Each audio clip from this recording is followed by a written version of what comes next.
Olá! Sejam muito bem-vindos ao Fronteiras da Saúde, o podcast do Núcleo do Combate ao Exercício Ilegal da Medicina, aqui do Simers. Eu sou a Bruna Tertuliano, diretora do Simers. Olá, eu sou Mônica Berg, diretora também aqui no Simers, e hoje, no nosso podcast aqui, no nosso Fronteiras da Saúde, nós vamos falar sobre um assunto que remete ao mês de julho, o Dia Mundial da Luta contra as Hepatites Virais. Essas datas que remetem à importância de algum tema, elas servem para a gente lembrar desse tema, para a gente conversar um pouquinho sobre ele, para a gente abordar um pouquinho temas, alguns fatores importantes sobre esse tema também. E junto com isso, né, a gente vai abordar a preocupação do diagnóstico feito sem critério técnico, a atuação de pessoas não habilitadas e alterações que podem colocar a vida das pessoas em risco. Pois é.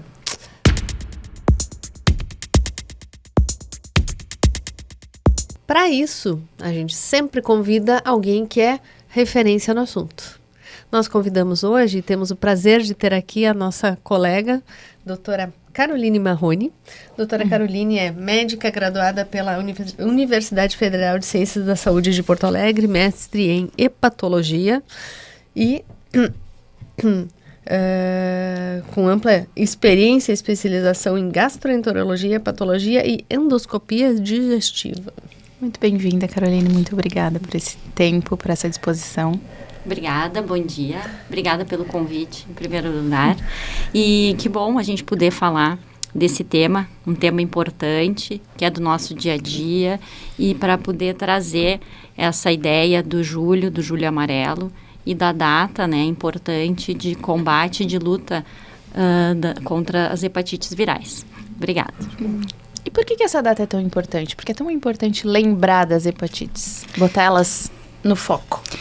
Porque a questão das hepatites virais, ela é uma situação e uma questão do nosso dia a dia, né? Uhum. E além disso, é uma questão de saúde pública. Então, nós temos que trazer à tona, falar do assunto para a gente poder combater, né? E a questão, às vezes, das hepatites ainda tem muito mito, às vezes tem muita coisa, assim, que tem preconceito em relação às coisas das hepatites virais. Então, é importante, né? Quanto mais a gente falar, melhor a gente vai poder conduzir essa situação e cuidar bem dos pacientes, né? Perfeito. Quando a gente fala em hepatite viral, quais são os principais riscos de um diagnóstico tardio ou mesmo de um diagnóstico incorreto? O problema é a gente não pensar nas hepatites virais e o problema é a gente não fazer o diagnóstico, o problema é a gente não ir atrás. Porque se a gente deixa isso passar, nós vamos estar, às vezes, cuidando e recebendo, infelizmente, o paciente lá adiante, já com complicações, com doenças crônicas, com cirrose, com câncer de fígado, e que são situações que a gente poderia prevenir, né? Tá. Tu já falou algumas coisinhas ali, mas como é que a gente pode explicar como que a hepatite viral afeta o fígado e a saúde da pessoa? Quais são essas complicações? Nós temos daí as diferentes hepatites, né? E diferentes tipos, subtipos, porque são vírus diferentes. Uhum. Tem alguns que vão ter uma manifestação aguda, né? E outros que podem ou não cronificar, né? Então, em relação às hepatites, o que a gente tem que cuidar? Tem a hepatite A, B, C, D e E. Né? No nosso meio, nós temos que cuidar mais e focar na hepatite A, B e C. Né? Então, temos diferentes abordagens e estratégias para prevenir e para cuidar essas diferentes situações. O risco é, principalmente, não pensar, não ir atrás, não oferecer as formas, né, de prevenção com as vacinas. Né? E se a gente não pensar, não for atrás e não fazer o diagnóstico correto, Tem algumas hepatites, por exemplo, como a hepatite B e a hepatite C, que podem cronificar. E esses pacientes, como é o que acontece, a grande maioria nem sabe que tem a hepatite e está seguindo a sua vida com outras complicações que muitas vezes vão estar relacionadas também com a hepatite, com a doença crônica do fígado, e a gente está perdendo a chance de tratar, em alguns casos também de curar esse paciente. Perfeito. Tu falar assim, hepatite A, B, C, D, E, quase um alfabeto de hepatites aqui. É uma sopa de letrinhas que a gente brinca. O que define essa hepatite? É o tipo de vírus que define se ela vai ser a A, B, a C? Isso, são diferentes vírus. Isso que às vezes os pacientes, e no dia a dia a gente atende muito, e eles acham que um é a continuação do outro. Pois é. Eles perguntam às vezes, mas o meu é só o B, né? Então não é tão grave. Quando chegar na C vai ser problema. Isso, a gente, não, para tudo. São bichos diferentes, eu gosto de dizer, são bichos diferentes, são vírus diferentes e cada um tem o seu jeito, né? Então, eles acham muitas vezes assim, não, mas eu não cheguei lá, então não tá tão grave. Não é bem assim. Então, cada um vai ter um comportamento. No nosso meio aqui, que a gente tem que cuidar? Hepatite A, né? Então, que vai ser aquela questão aguda, né, de contaminação relacionada com água contaminada, alimento mal preparado. Às vezes teve algumas situações também que nós tivemos, inclusive aqui um surto, alguns anos em Porto Alegre, relacionado com hepatite A com adultos, né, que eram relacionadas com algumas práticas, né, de relação sexual. Então, tem públicos alvos que a gente tem que cuidar, orientar, né? E a hepatite B, a gente tem que lembrar que tem a vacina de longa data, fornecida no calendário também, né? Obrigatório desde criança, né? Os bebezinhos, né? Já fazem, recém-nascido já fazem a primeira dose. Então, e a gente vê que essa proteção de longa data muda o cenário, né? E a hepatite C, que infelizmente nós não temos a vacina, mas nós temos um tratamento ótimo, eficaz, que é de acesso universal e com uma taxa de cura de mais de 95%. Então, isso mudou também muito, mudou esse cenário, né? Então, isso é importante e às vezes também as pessoas, os pacientes, as pessoas em geral chegam com uma coisa assim, muito assim, pois é, eu não sei, eu tenho hepatite, mas não tem o que fazer, né? Não, tem tratamento, tem muita coisa que fazer, vai curar, mas não tem, né? Fica com essa ideia. Ainda tem o estigma. Nunca me disseram, não, mas tem tratamento, cura, fica muito bem. Então tá, vem com uma coisa assim de derrota, de coisa ruim. Mas tu vê, que vergonha, né? Eu tô com hepatite. E não, tem que mudar isso, tem que conversar e dizer, não, é uma doença infecciosa, que vai ter tratamento, vai ter cuidado, tem prevenção. E em alguns casos, precisar tratar, tu vai ter cura. E ok, né? E vai ficar bem. E doutora, como é que é a transmissão? Tu falou da hepatite A, né? Relação com a água, alimentos contaminados. E as outras, como é que é a transmissão das outras hepatites? A hepatite B, principalmente a questão de contaminação, de sangue, né? É uma IST, tem a contaminação sexual e uma questão que a gente tem que botar bem importante a questão também das gestantes, né? Que a hepatite B pode ter uma transmissão vertical bem importante. Então, por isso que no pré-natal tem que fazer a busca também para a hepatite B, principalmente se a gestante não tem vacina, a gente vai vacinar, né? Se faz também a busca da hepatite C, mas com uma coisa assim de cuidado pós. E principalmente, então, materiais pérfuro-cortantes. E isso também se aplica, então, para B e para hepatite C. Questão de sangue, material pérfuro-cortante, que tem que cuidar? Tatuagens, coisas de manicures, questão de podologia, todas essas coisas que vai ter lâminas, né? Procedimentos invasivos. E a hepatite C tem uma particularidade também de situações antigas, que antes, né? Então, qualquer transfusão, qualquer cirurgia, uma internação prolongada lá antes da década de 90, esse é um público-alvo que a gente tem que ir atrás, tem que fazer uma busca ativa, perguntar, já fez o teste da hepatite? Já foi pesquisado? Tem que fazer o teste. Questão de hepatite viral, a gente tem que ir atrás, tem que pedir o exame. Isso.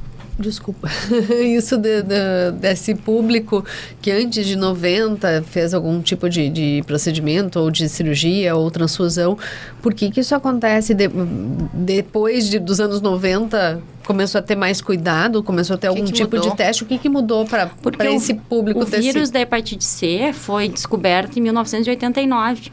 Nossa, bem recente. E a testagem e a busca, então, de conseguir fazer um teste adequado, de ampla utilização, foi lá mais ou menos 1992, e ampla distribuição e uso 1992, 93. Então, qualquer situação antes disso foi uma situação de risco, porque não se conhecia o vírus e não se testava. Então, banco de sangue, transfusão em hospitais, cirurgias maiores, que tinha muita área de sangramento, coisas cruentas, não conhecia o vírus. Então, isso é uma coisa que tem que ser do dia a dia, e não é do médico especialista, é do dia a dia. Vai lá no teu clínico, vai no posto de saúde, no ginecologista, na história inicial, na anamnese. O que teve do teu histórico? O que aconteceu? Já teve transfusão? Teve transfusão? O que foi que aconteceu? Já fez os testes das hepatites? Tem que ser a rotina, tem que ser o habitual. Isso tem que ser perguntado. Entendi. E por que muitas dessas hepatites evoluem de forma silenciosa? Por isso, porque não é testado. Não é testado. E outra coisa, a grande maioria, principalmente as hepatites que vão cronificar, alguma delas, né, que podem cronificar, que é hepatite B e C, naquela inicial, naquele contágio inicial, elas dão poucos sintomas. Muitas vezes, assim, no adulto, elas aparecem como um quadro viral, inespecífico, pessoa teve dor no corpo, mal-estar, uma febre baixa, perdeu o apetite. Não é esperado aquela coisa assim, tipo, teve um amarelão, ficou muito mal, ficou de cama um tempão. Então, muitas vezes, nesse primeiro contato, passa meio despercebido, um quadro viral, meio inespecífico, e depois, com o tempo, com a evolução, que daí vai mudando, mas que na maior parte das vezes ela dá pouco sintoma. Então, tanto a hepatite B e C, ela vai passar meio despercebida. E por isso que a gente tem que ir atrás. Tem que ir atrás, tem que perguntar o que teve de situação e tem que fazer exame. Tem que fazer teste. Muitas vezes também no nosso dia a dia, a gente recebe o paciente que recém descobriu que teve, tô com uma hepatite C, mas eu não sei, porque eu não sei o que aconteceu, mas eu sempre fazia meus exames de check-up e nunca apareceu nada, eram bons. Deu sim, mas nos teus exames pediram especificamente testagem de hepatite C ou então testagem de hepatite B? Eu não sei, eu acho que não. Então, não vai aparecer. Não adianta se basear em outros exames. Tem que pedir o teste para o vírus. Tem que ser específico, né, para o vírus. Bom, chegou um diagnóstico tardio, bem depois, né? A gente não teve essa identificação precoce sobre a hepatite. Quais as complicações mais graves que já podem estar presentes nesse diagnóstico tardio? Infelizmente, a gente ainda recebe, às vezes, numa primeira consulta, paciente que veio, me mandaram aqui, que deu um teste meio positivo aqui, acho que eu tô com uma hepatite B ou hepatite C, e a gente está fazendo a anamnese, vai fazer o exame físico, e infelizmente a gente ainda recebe o paciente lá adiante na sua doença, né? Que a gente já vê assim, já tá com uma doença mais avançada do fígado, uma hepatopatia crônica, um paciente já com cirrose, ou às vezes, infelizmente, a gente já vê assim que já tem cirrose, já tem um nódulo suspeito para um tumor de fígado. E esse é o nosso dia a dia. A gente, às vezes, vai receber o paciente como médico especialista e ele já está lá na linha, né, da história natural da doença lá adiante. E a gente fica, assim, preocupado e às vezes até chateado. Pô, eu queria ter visto, né, te conhecido uns 10 anos antes, né? Que daqui a pouco teria uma doença, uma situação totalmente curável, tratável, sem ter complicações que a gente vai tratar, né? Mas que para o paciente vai ser muito mais difícil, mais sofrido, com maior preocupação. Às vezes situações que a gente não vai poder curar, né? Tá aí a importância de um acompanhamento médico adequado, né? Sim, que tem que ter o conhecimento técnico. Não adianta. Tem que saber, tem que ir atrás e tem que saber o que fazer com aquilo. Não adianta. É uma coisa bem específica e técnica. E a gente está vendo, né, uma crescente de pessoas procurando pílulas mágicas e diagnósticos rápidos e tratamentos rápidos, né? Qual o risco disso, pensando em hepatite? Um tratamento por alguém não apto, uma pílula mágica, o que isso traz? Infelizmente, isso tem crescido, sim. A gente vê também tentativas, vou dizer assim, né? Tentativas de diagnóstico, porque não faz o diagnóstico correto, por pessoas não habilitadas, não médicos, e que assim, não, a gente vai fazer um teste, assim, da cor, que deve aparecer, assim, que naquela coloração, pois é, tem alguma coisa no fígado, mas daí a gente pode usar um soro, né? O soro anti-inflamação do fígado, que está bem bastante na moda, né? Sim. E daí tem o suplemento tal, que é vendido de forma bem suspeita, exagerada, com valores exorbitantes, que vai fazer o detox do fígado e da hepatite. Então, olha, tem que ter bastante cuidado. Tá na dúvida? Coloca, então, pesquisa sobre aquele profissional, vê se é um profissional que é médico, que pode fazer tratamento, né, dessa situação das hepatites virais ou não, porque às vezes o paciente também vem consultar e a gente diz, tá, mas e o que tu fez? Não, porque eu usei o suplemento, eu fiz um soro contra hepatite, daí eu pergunto assim, tá, mas e o antiviral? Quando é que usou? Não, mas é que o tratamento foi esse que eu fiz. Não, o senhor não fez tratamento. O senhor tem uma doença viral. Quando é que o senhor usou, então, o antiviral nos casos das situações, né, crônicas de hepatite B e C? Não, mas não tinha tratamento. Disseram que não tem tratamento. O tratamento é esse que eu fiz. Deu não. Meu Então, Deus. Vamos recomeçar tudo, né? Tem uma coisa específica, tem um remédio que funciona, que vai melhorar. A gente já falou um pouquinho sobre a testagem, mas como é que ela funciona mesmo, assim? Todo mundo tem que fazer? Em que momento a pessoa deve procurar esse exame? Falasse sobre o clínico que pode buscar fazer o exame e tal. Todo mundo deveria fazer ou é só quem tem o risco para ter? Como é que funciona essa testagem? Então, assim, daí, né, a questão... Vamos pegar mais, assim, a questão das hepatites que podem evoluir ou cronificar, né? Ou ter uma doença mais a longo prazo. Então, a questão da hepatite B e da hepatite C. Primeiro, felizmente, nós temos acesso em qualquer posto de saúde o teste rápido. A pessoa pode chegar lá assim, eu vim fazer meu teste, quero fazer o teste rápido. E ali vai ter tanto teste então, da hepatite B, teste para hepatite C, teste para HIV e teste para sífilis. Tem que ir atrás, é só chegar, fazer, né? Então, isso daí tem as equipes treinadas, habilitadas para fazer isso. Uma questão, assim, do posto da unidade básica de saúde. Nos consultórios também, tem que estar na conversa, na anamnese, ir atrás de situações, coisas que aconteceram com aquela pessoa, que aquilo acende um alerta, assim, olha, já fez teu teste? Não, eu vou te pedir. Assim como a gente pede o hemograma, é só incluir ali os antígenos e anticorpos para entender como é que é a situação, não só de vacinas, né, desse paciente, e a situação se tem algum antígeno, se está com algum anticorpo, e ir atrás, ok, deu algum resultado, vamos adiante, encaminha para o colega especialista que vai cuidar e vai poder manejar essa situação. Isso daí também para a hepatite B, pré-natal, tem que buscar, tem que fazer, vacinar. A hepatite C, então, situações, então, de pacientes que têm doenças crônicas, que têm problema renal, hemodiálise, né? Pacientes que fazem mais procedimentos, que têm internações recorrentes. Então, as situações, assim, do dia a dia que a gente tem que cuidar. Essas são pessoas que a gente tem que cuidar mais frequentemente. E existe algum sinal de alerta que o paciente não deve ignorar e deve procurar o médico pensando nisso?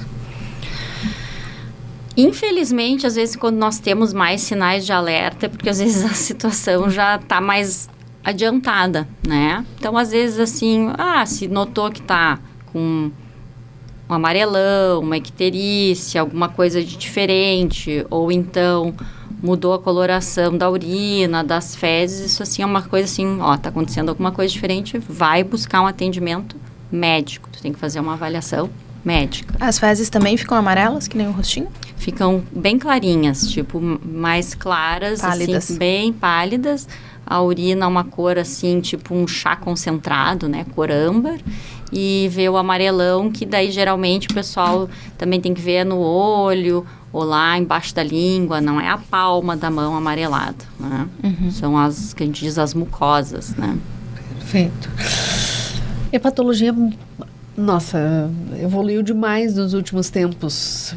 Evoluiu bastante mesmo. A gente viu agora, eu não sabia que era tão recente assim o vírus. Eu achei que isso foi uma informação nova para mim. Obrigada. Mas nesses últimos anos, então, essa evolução da hepatologia em relação ao diagnóstico precoce e tratamento, como é que se deu isso? Realmente, assim, deu a hepatologia como um todo, né? Felizmente, teve muito avanço também em diagnóstico, em avaliação mais detalhada desses pacientes, em tratamento. Antigamente, os pacientes também que tinham hepatite B e C, a gente tinha que fazer biópsia em todo mundo. Não faz mais? Não fazemos mais. Então, era uma coisa também que os pacientes ficavam, mas tem que fazer biópsia, aquela coisa. Eles já nem queriam chegar perto, né, da questão do tratamento. Então, atualmente, para hepatite B e C, a gente não faz biópsias, a gente faz as medidas não invasivas, que é exames de imagem, scores. É muito raro no nosso dia a dia para hepatite B e C a gente ter que pedir biópsia. Então, é uma coisa também que mudou completamente, né? Um grande avanço para os pacientes que têm hepatite C, que a grande maioria cronifica, é ter o acesso universal à medicação. Todos vão tratar. Então, não é aquela coisa, assim, que também de alguns anos, assim, mas tem alguns que não precisam tratamento, não, mas é que daí meu exame não alterou muito, o meu médico disse que não precisa tratar. Não, a gente trata todo mundo, é tratamento universal. E o tratamento também mudou, né? Mudou, o tratamento é muito bom, acessível, nós temos, felizmente, drogas muito boas, fornecidas pelo SUS e que vão ter uma taxa, então, de cura que é 95%, 97%. Que era um receio, né? O tratamento deixava a pessoa debilitada, deixava ela alguns dias fora de atividade e tal. Agora não é mais assim. Com muitos efeitos adversos, os tratamentos antigos, às vezes mais de um ano de tratamento. A grande maioria dos pacientes nós tratamos só com 12 semanas, apenas medicação via oral, com essa taxa de sucesso, e o paciente muito bem, trabalhando, fazendo a sua vida em família, fazendo as suas coisas sociais, muito bem. E esse paciente continua acompanhando? Como é que é o acompanhamento desse paciente depois? Daí isso vai depender de caso a caso, né? Alguns pacientes a gente vai fazer o tratamento, vai ter a sua cura, né, a sua taxa de controle, né, viral e cura viral, por exemplo, que nem da hepatite C. E se não tinha doença ali no fígado, se não tinha fibrose, ele tem alta, fica muito bem.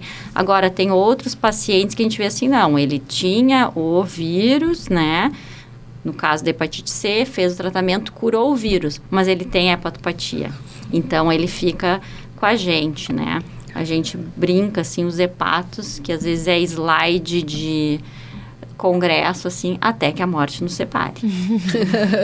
Tenha o seu hepato até que a morte nos separe. Às vezes, daí vai ser ou do paciente ou do médico, mas daí vai ser, e às vezes vai durar mais que casamento. Não, é que o rastro fica, né? O rastro fica para alguns. E quando é hepatite B, muitas vezes esse paciente, ele fica com a gente de longa data, porque hepatite B, alguns casos vão usar medicação, outros não vão precisar medicação, mas tem que ter um acompanhamento contínuo. E os que vão usar o antiviral ficam também com a gente, que a gente tem que monitorar, tem que ver como é que está as alterações do fígado, se tem algum parefeito da medicação. Então, esses ficam geralmente mais tempo com a gente, né? Perfeito. E a vacinação? Realmente previne? Ela é importante?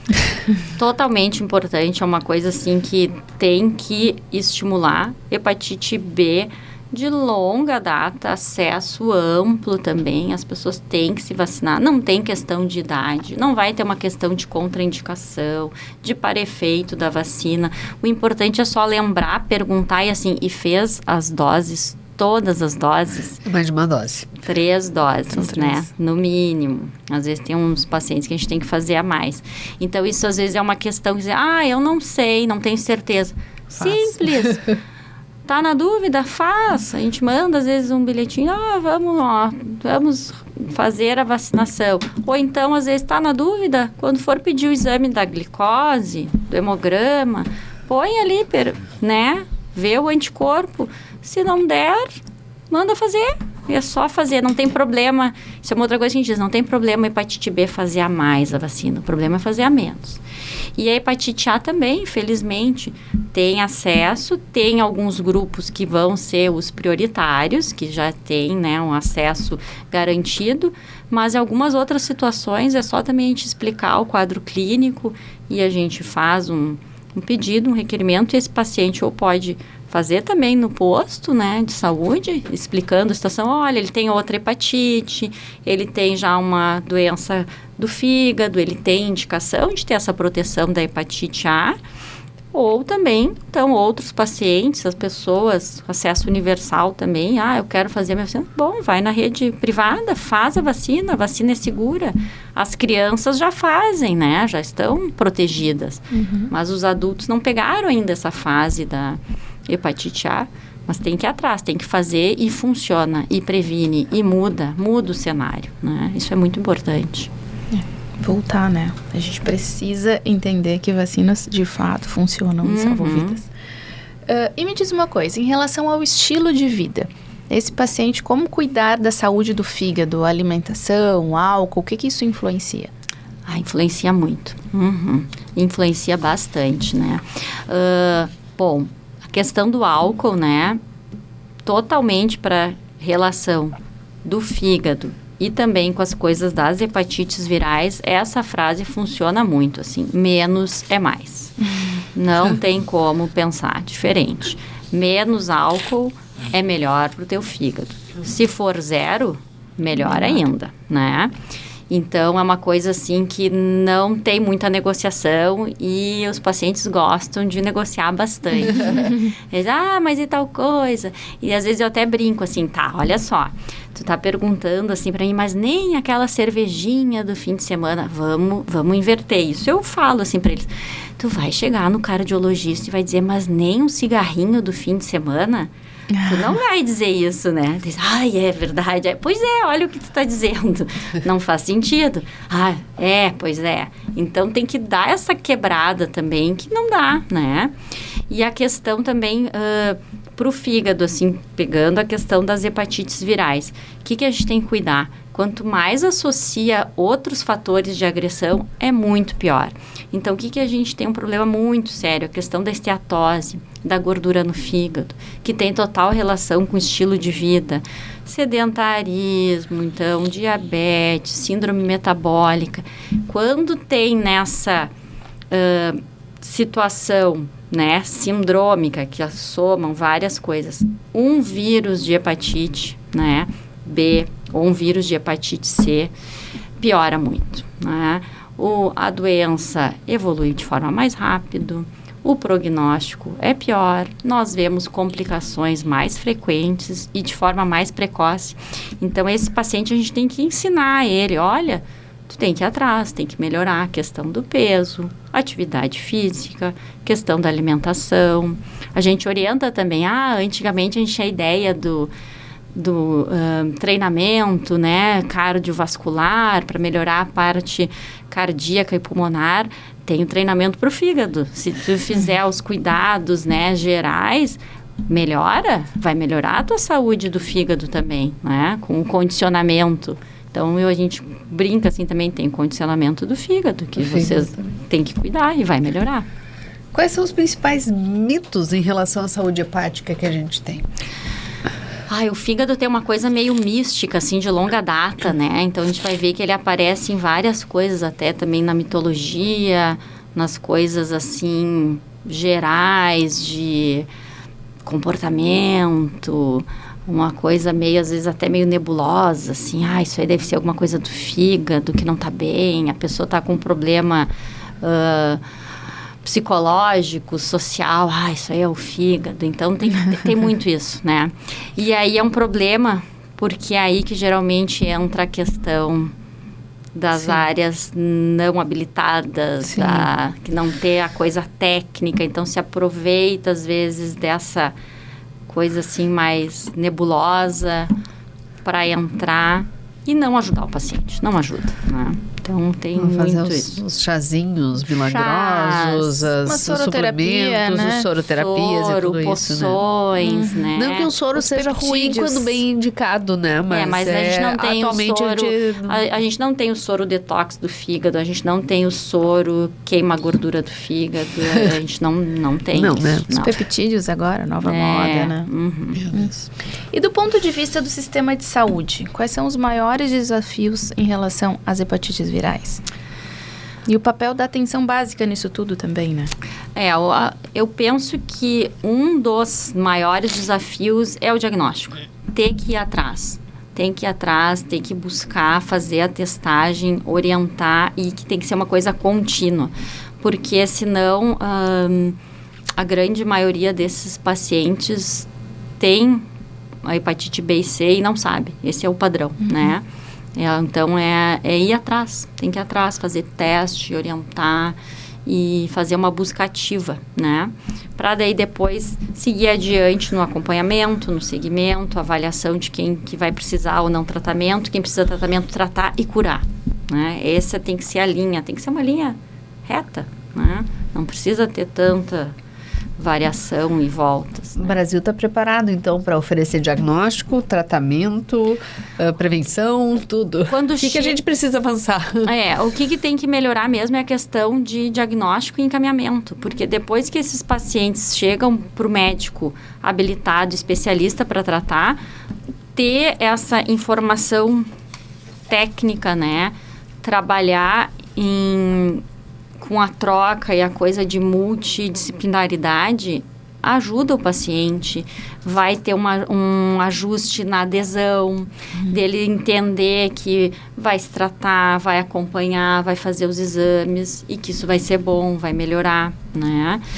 Então, é ter esse tratamento e o cuidado em equipe sempre baseado na coisa técnica. Tem que ter o conhecimento técnico e o respeito ali para atender bem aquele paciente e estar lá para resolver as coisas que a gente puder resolver e tentar amenizar e orientar o que a gente tem que orientar, né? Mas o tratamento multidisciplinar para a questão das hepatites, por ser doença crônica, situação crônica, funciona muito bem, né? Setembro Amarelo, qual o recado que tu queres deixar para quem está nos escutando? Julho. Já está no outro mês. Julho Amarelo, perdão. Julho Amarelo, a questão, então, de conscientização das hepatites virais. São situações do nosso dia a dia, elas estão aí, nós temos que buscar, procurar, fazer o diagnóstico. Tem que estar no nosso dia a dia, assim, de perguntar se já fez teste de hepatite. Não fez, então vamos fazer o teste. Tem as vacinas de hepatite, não sei. vamos fazer né, a pesquisa, não sabe, vamos se vacinar, tem que ser o normal, tem que ser o do dia a dia, assim, né, de qualquer área de atuação médica e ir atrás. Tá na dúvida? Vamos fazer o teste. Não adianta ficar na dúvida, assim, não, mas eu acho que eu fiz, é que meus exames estavam bons. Não, tem que, fez o da hepatite viral, fez, não fez, vamos fazer. Bom, faz a vacina. Se deu algum teste positivo, vamos adiante, vamos tratar. Tem tratamento, não tem que ficar cheio de medo, de dúvida. É ir lá e encarar a situação para prevenir complicações e para a pessoa ficar bem. Né? A ideia é essa, para o paciente ficar bem. Doutora Caroline, muito obrigada. Infelizmente a gente tem que ir terminando, mas eu aprendi muito nesse papo. Nossa, a gente não abordou a parte de transplante, não abordou a parte de tratamentos mais avançados, mas o tempo não permite aqui. E foi sensacional. A gente fica sempre com aquela pulguinha atrás da orelha para relembrar o tratamento do paciente e ficar sempre... Realmente funciona uma data para evidencializar uma doença e a importância do tratamento e da prevenção dela. Isso aí. E, Caroline, a gente tem aqui um quadro, né? A nossa ideia do podcast é trazer informações de qualidade, né? Informações de saúde e essa fronteira entre as especialidades e tudo mais. Mas a gente também gosta aqui de levar um pouquinho de cultura não médica, uma cultura de um âmbito geral. Por isso a gente sempre pede uma dica de livro para o nosso convidado. Um livro que fez parte da tua formação ou aquele livro que tu acha que todo mundo tinha que ler um dia na vida. Uma dica pra gente, então, de um livro.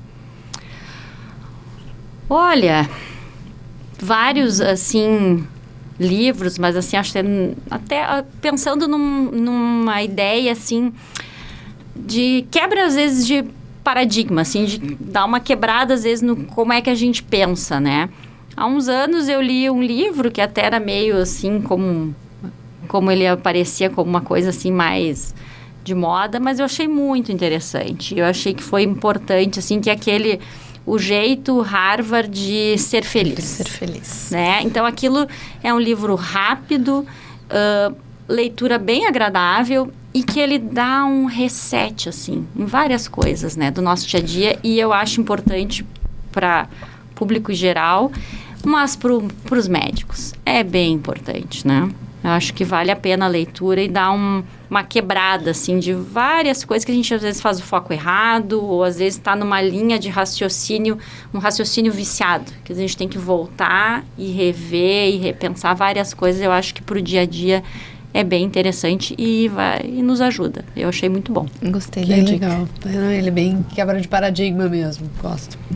Enfim, para fechar esse nosso circuito de indicações de livros e nosso clubinho do livro, ótimo, nós deixamos como lembrancinha pela participação aqui no nosso podcast um livro que foi indicação de outro convidado. Ótimo. Que falou sobre outro tema, então o livro ele vem de outra visão, vamos dizer assim. Muito bom. Vou ler logo.